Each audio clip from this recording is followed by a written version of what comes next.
Hello guys, welcome to the learning point. আজি আহি মই উপস্থিত হলো বকলা নদী আৰু বকলা নদী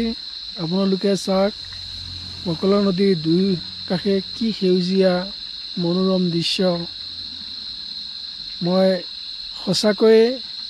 এই অপূৰ্ব দৃশ্য দেখি বৰ আনন্দিত হৈছো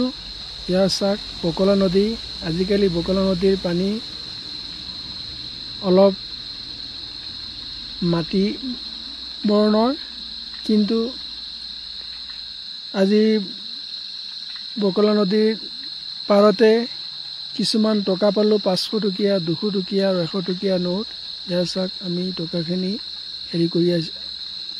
কাউন্ট কৰি আছো কোনোবাই চাগে ফুৰিবলৈ আহি টকাখিনি পেলাই থৈ গল আৰু আমি তাক বিচাৰি বুটলি পালো থ্যাংক ইউ 500